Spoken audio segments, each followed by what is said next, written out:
You love me, honey? See? Bonnie Contreras couldn't have known at the time, but it's a question that will prove deadly.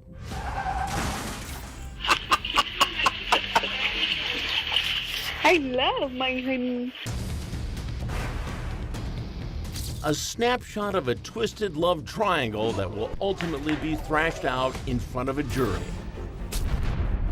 A sick feud that would leave a father dead, a wife in handcuffs, and caused then 28-year-old Bonnie to become one of the most despised young women in all of Texas.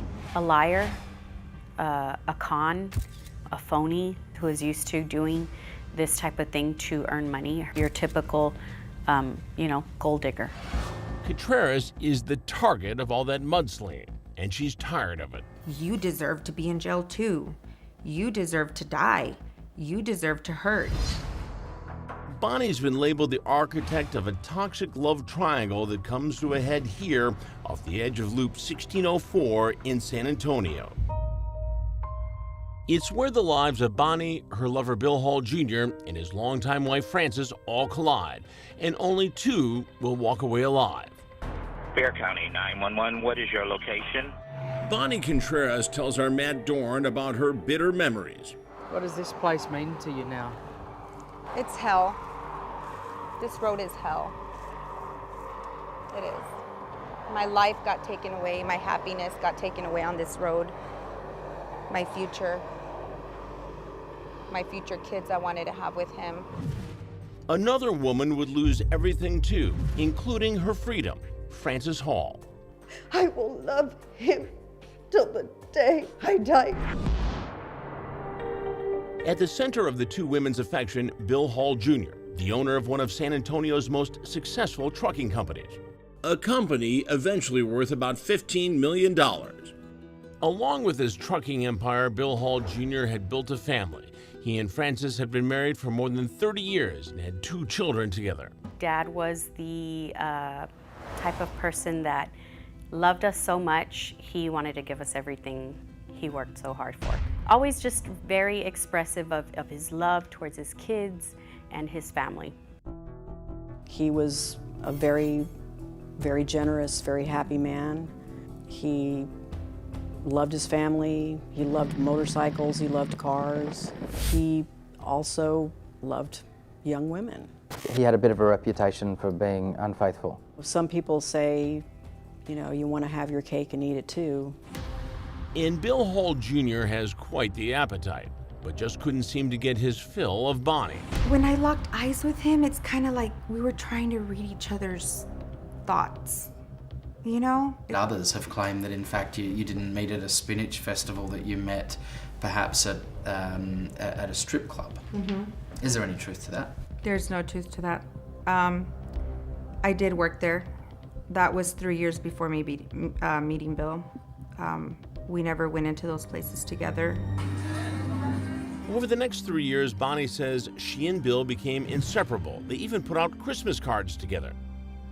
The married man lavishing his mistress with 5-star getaways and expensive gifts, which included buying her an immaculately dressed dog named Maples. She gets her boobs done. Multiple luxury cars, watches, purses. Bill fell victim to her trap, to say the least. If it's all just a fling with Bonnie, Bill disguises it well. Within months, he proclaims his love. He turned me into a woman that I wasn't before I met him. I started falling in love. I started warming up to him, warming up to his ways, to his fetishes, to his flaws. I warmed up to it all. But privately, Bill is cooling down, telling friends he wants out of the relationship. His closest friends will tell you he couldn't get out. He was stuck. She had taken all these little tidbits of evidence, all these compromising photos. She had weaseled her way into different facets of his life and was basically blackmailing him. Soon things spin out of control. Bonnie calls Frances and reveals everything. As a wife, tells her everything. And then in the hours that follow, here come videos of the mistress and Bill having sex. Very graphic footage. Here come videos of the mistress naked with Frances's husband. Pictures of hysterectomy diagrams saying, "Frances, you're broken. You're hollow from the inside. You're disgusting. No wonder Bill can't be with you. You're not even a real woman anymore." You're calling Frances fat and old, and I think the phrase was the old hag. A 50-year-old hag or something to that effect. I was calling her every vicious name in the book. Well, so was she. I was defending myself. But Bill's daughter says Bonnie wasn't trying to defend herself. She was threatening to take her dad down. I don't think love is being blackmailed either, so that's just nonsense. What sort of blackmail? She said she had over like 4,000 pictures that she was going to post. Of her and your father? Of her and my father. Bonnie denies ever blackmailing anyone, telling Crime Watch Daily Bill was with her because he loved her. You keep taking back your husband because of his infidelity, and you keep forgiving him. She was so used to it that to her, it was probably normal. There is nothing in the penal code that says it's a criminal offense for adultery. It was love at first sight, and they were together from 16 until they married at 18. I wish I was related to Frances, if I'm really honest. And she's someone you wish that you had in your life. She just is so nurturing, just a loving kind of mother hen. But 50-year-old Frances, the matriarch of the large and wealthy Hall family, is losing her grip, embroiled in a venomous war of words with her husband's mistress, Bonnie Contreras, who is almost half her age. She had told my mother she was going to show up at my mother's office and beat her up. Frances had never met her husband Bill's mistress, but on October 13, 2013, on Loop 1604 in San Antonio, they collide. Frances is leaving her niece's volleyball game. She comes to a stoplight. She sees Bill go by on his big custom Harley. A few seconds later, she sees her Range Rover, her $130,000 brand new car, drive by with this woman she has never laid eyes on in her life. We came to that stoplight, and he's like, roll your window down. So I rolled my window down, and my cousin was on the speakerphone. And he goes, "I love you so much, Gorda." He goes, "I'm so happy." And I said, "I love you too, hon." And then the light turned green. And that was the last time I heard his voice. Frances's 32-year marriage in ruins, her husband's young mistress driving her family car, she is suddenly out of her mind. Her defense attorney tells our Matt Dorn, she was seeing black. She'd gotten all these things attacking her personally, and she was done. She says, "I gripped the steering wheel, and I just go, that bitch." Frances hits the gas in her black Cadillac Escalade and makes a U-turn. A decision that will destroy many lives. She calls me and she tells me, "I just saw your dad and Bonnie.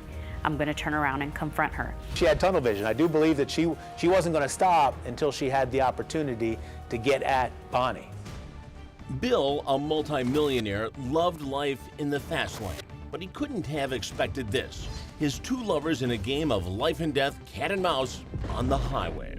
Bear County 911, what is your location? I got a black Escalade and a black Range Rover driving passing people on the wrong side of the road on 1604, going towards Highway 90.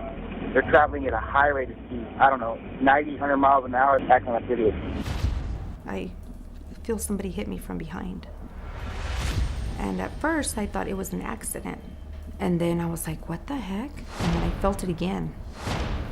And I looked through my rearview mirror, and it's Frances in the truck. Bonnie claims Frances rams her 14 times.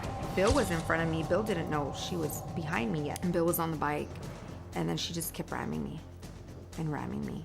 I was flooring it more, pushing on the gas more to get away from her. So she kept hitting me, and she threw me onto oncoming traffic. As the chase unfolds, a chilling voicemail arrives from Frances's daughter, Nikki. "Told you to watch your back, you stupid slut." That voicemail, just really haunted us because they wanted to use that as some sort of motive. Evidence that Bonnie says shows what Frances is about to do to the father of her two children is deliberate and premeditated. And I remember yelling at the top of my lungs, and I yelled, "Francis just hit Bill." And hits the back of Francis's car. I just saw Escalade sideswipe motorcycle, and the man needs medical attention immediately. As emergency teams are dispatched, Frances continues the high-speed chase. She had just hit her husband, a man that she claims to love, that she's in love with, that will always be the love of her life. But yet you don't stop and see if he's dead or alive? Well, her claim ultimately was that she was unaware that she had struck Bill. There's no way that she didn't see him. He's on a bike. You're in an Escalade. You have clear view. Eventually, Bonnie escapes, but when she returns to the crash site, Bill is clinging to life. I don't want to picture it. I wish I could have just held him so tight with my arms and told him how much I love him, how much I needed him. Frances is there too, and police quickly notice her damaged Cadillac, the rear window of the Escalade completely blown out. A patrol officer comes by and tells the sergeant, "Hey, I'm talking to someone over here," which was Bonnie, who says that the wife ran him off the road. At the time Frances hears this, she gets up and leaves her dying husband's side and starts to walk away. Moments later, Frances Hall, a 50-year-old mother with no criminal history, is in handcuffs. She is being processed at the police station when Bill dies in the hospital. I've been with him since I was 16.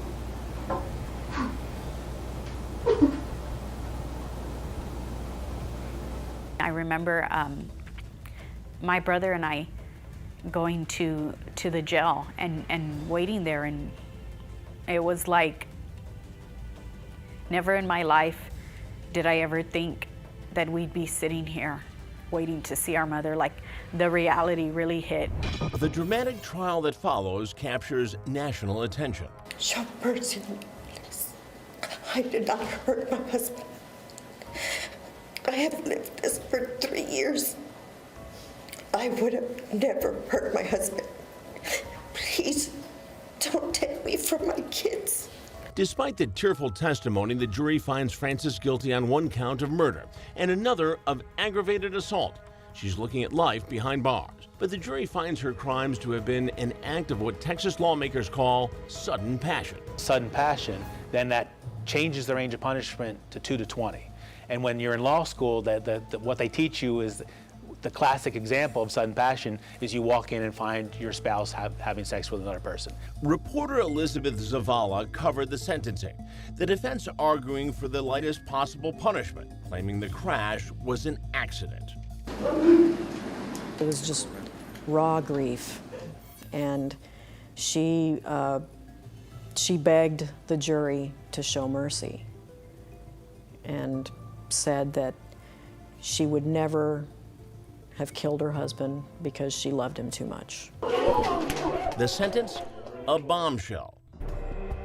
Inside her new home, Gatesville Women's Prison in Texas, this is Frances Hall, mother of 2, former multimillionaire and convicted murderer. And she's talking from prison to our Matt Dorn. It's been no doubt a very, very tough few months. Yes, it has. How are you adjusting to life in here? I'm not. I'm still in a cell. I haven't gone out to general population or anything. Everything's in the cell. So I'm practically there 23 hours and 40 minutes a day. And I want to go home. But Frances won't be going home until finishing her 2-year sentence in September of 2018. Some were shocked, claiming she got off easy after being convicted of murdering her husband. But Frances claims even when she gets out, she'll never be free from guilt. I never would have hurt my husband, never. Let's talk about why you can't go home, Frances. Not a day or a minute goes by that I don't think about him. I will love him till the day I die. I will never forget him. A jury, of course, Francis, believes that you have an interesting understanding of love. I mean, they found you guilty of murder. I am guilty. I'm guilty of turning around and following her. That I'm guilty of. And I have a 2-year sentence, but he'll never come back. He'll never be back. I will never get to feel his touch, his embrace. Never smell him, never. He has paid the ultimate price. And with that, I have to live with. But I know in my heart of heart that I didn't hit him. I know, and if I did, it was an accident. Bill's young mistress, Bonnie Contreras, says there was nothing accidental about it. She felt betrayed. She felt embarrassed. Do I understand all of those things? Absolutely, I do. I'm a woman. I understand when a woman goes into a rage and wants to do bad things. But contain yourself, you know? Her turning that vehicle around, that was her decision. According to San Antonio prosecutor Scott Simpson, whether Francis intended to run Bill off the road or not is largely irrelevant. Once she's committing the act of trying to ram a vehicle on the highway at high rates of speed and her husband gets run off the road and killed, she's guilty of felony murder. If anyone was guilty of anything, I would say it's Bonnie Contreras of reckless driving, period. How would you describe Bonnie Contreras? She is one twisted, conniving, deceiving, psycho. She'd take a picture of me and send it to him. Oh, look where your fat wife is at. And he goes, she did that for 2.5 years. She insists, Francis, that this was true love, this wasn't lust, that they were in love, they talked about having a family together. Is that why Bill bought her an abortion? That's how much Bill wanted a family. You know what she told Bill? The only way I'll take an abortion is if I get breast implants. That's love. That's love. Bonnie says she was pregnant but had to terminate the pregnancy because of medical reasons. It was not part of a deal to get breast implants. Millionaire Bill Hall Jr. is dead. His mistress and wife, the two women who claimed they loved him, both choking back tears. In both talking to our Matt Dorn. What do you say to those people out there that might suggest that it wasn't Bill that you fell in love with, that it was his wealth? I was just willing to go through it all with him. You know, through the ups, the downs, the divorce. You know, what was all the mud that was gonna come through it, all the hell that she was gonna probably put both of us through. I loved this man. I still do. Bill's wife of 32 years, Frances, now sits in prison, convicted of killing Bill after running him off the road on his motorcycle. Despite it all, she swears it was an accident and will love Bill to the day she dies. Even as I was going to trial, I would tell my attorneys not to badmouth him, not to disrespect him, because he's my Bill. You mean his infidelity? He had this much bad, this much good through the times that he was leading this secret life. He made sure I was his number one. The depth of deception was enormous for 3 years. It doesn't matter. I love him, and he's the only man that I'll ever love. But Frances shows no love or forgiveness for the other woman in Bill's life, who she claims shattered her world. I know that I never broke up that family. That family was already broken. She's without him, I'm without him, his kids are without a dad, his grandbabies are without a grandpa. So it would be selfish for me to sit here and say that part of me forgives her, but I do. But not enough to drop her civil action. Bonnie is seeking $2.5 million from the Hall family, alleging emotional distress from the car chase. I find myself in certain situations quite often where I can be driving and out of nowhere I lose it. I start crying. I still don't know if I hit him or he hit me. And with that, I will live with the rest of my life with it. Because if I did it, Oh my God, there is so much remorse in me. And if they want me to show remorse, I have remorse. Sometimes I tell my kids that all that's left of me is a shell of a woman. But I have to be there for them. They've lost their father. 2 broken hearts and a father dead. Bonnie says it could happen to anyone. You fall in love with somebody else, she falls in love with somebody else, vice versa. That's not a crime. It happens every day. I'm not a bad person. I just fell in love and I couldn't help it. And if he wasn't willing to let go, why was I?